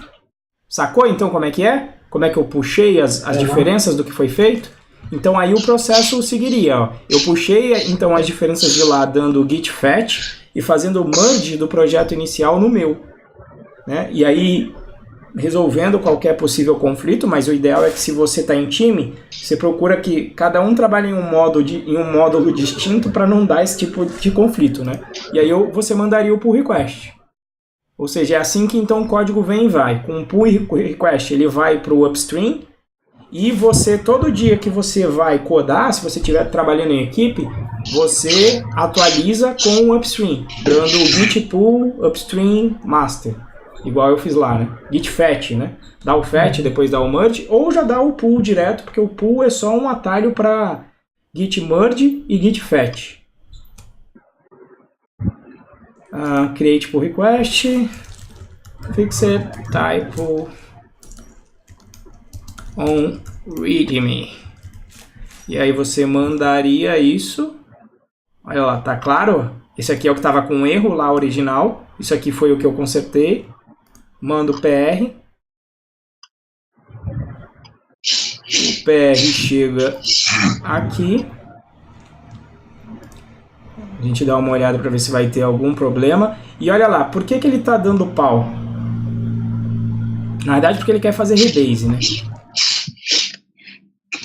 Se eu colocar o create merge, o merge vai funcionar. O rebase não ia, porque aí eu ia estar reescrevendo histórico, né? Mas olha lá, merge por request, eu vou dar um merge, e aí beleza. Vamos ver se aqui dá pra... Vocês se lembram onde é que vem aquele... Onde é que vê o link de todas as branches e forks? Tem um lugar aqui no GitHub que você vê isso. Não sei se é esse Insights. Community Traffic. Não é Code, não, Enzo? Code mesmo, não? Era no Code? Não, é um... Não é aí, ó. Branch. Em cima dos arquivos. Talvez. Não, mas... Diga. Em Code mesmo, volta lá. Aí em cima dos arquivos aí, ó, tem a branch master, não seria então, isso. Mas isso ele só vai pegar minhas branches locais. Tem um link em que ele mostra todo mundo que forcou o teu projeto e o histórico disso. Então é aí mesmo, ó, no Insights. Contributes Traffic, talvez. Commits. Não era exatamente esse. Deixa eu ver. Forks. Dependency Graph, talvez? Não. Network. Isso aqui, ó. Isso aí. Na verdade, eu queria que ele mostrasse... Eu não sei por que ele não está mostrando o meu Renzo aqui, mas era para ele mostrar, tá vendo? Mostra quando o River fez um fork. Ok. Já tá aí, pô. Exatamente. Mostra aqui, ó, veja a mudança que eu fiz no histórico, se eu não me engano. Deixa eu... tá aqui o meu é o azul, ó. Olha lá, se lembra que eu reescrevi o histórico lá no meu? Veja que ele nem aparece no meu histórico azul. Quando você faz o rebase, você faz isso aqui, ó. O rebase você está querendo manter uma linha constante. Quando você faz o merge, aí é isso aqui que eu estava fazendo, ó. Eu dei um git fetch, ele buscou essa mudança aqui que eu tinha feito, que era adicionar o erro, sacou? Aí no meu repo eu dei um merge, então que eu tinha o meu commit, eu fiz o merge aqui, ó, inclusive fica claro o merge, né, porque a setinha vem daqui, ó. Fiz a junção, a fusão dos dois aqui. E gerei um terceiro commit que foi a correção que eu fiz dos conflitos que deram. Depois que eu fiz, eu mandei o pull request e esse pull request entrou de volta na minha master aqui. Acho que vendo esse gráfico fica claro o que o rebase faz e o que o merge faz. Sacaram? Tranquilo aí, gente? Deu pra clarificar então, River? Legal. Show de bola, Renzo. Então, gente, caralho, 10 pra meia-noite. Minha esposa já deve estar doida porque eu falo alto e aí é perigoso eu acordar o moleque. Tranquilo, gente? Nenhuma dúvida, então? Curtiram? Legal, Renzo, foi muito bom. Beleza? Muito bom. Bacana. Então, acho que foi legal também para dar o V0 em quem nunca contribuiu com o projeto para saber como funciona, também foi legal. Apesar da gente não ter falado lá das libs, mas, enfim, eu também não... O legal é isso, a gente vai fazendo o que... Para onde a gente vai, para onde a turma aqui com a interação levar a gente. Beleza? Sim, tá gravado. Eu vou processar o vídeo e vou jogar lá no Drive. Beleza? Beleza. Então é isso aí, galerinha. Grande abraço. A gente se fala aí no Telegram da vida e aí a gente vai... Deixa eu parar aqui de fazer o share screen.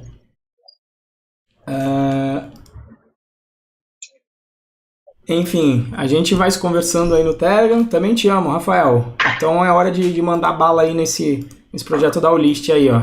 Já fica de V0. Grande abraço pra vocês aí. A gente conversa no Telegram e aí a gente marca. Mas a priori eu tava querendo fazer pelo menos um a cada 15 dias. Na verdade também tem uma desculpa isso, né? É pra eu me forçar a fazer essa migração. Sacaram? Pra me comprometer com outras pessoas e aí eu não ficar protelando isso também. Então tem uma razão. Tamo junto. Uma razão prática pro negócio aqui. Beleza? Beleza. Falou, galera. Valeu. Abraço. Valeu. Abraço. Falou, pessoal. Boa noite pra Deus, todos. até mais. Boa noite Valeu. a todo mundo.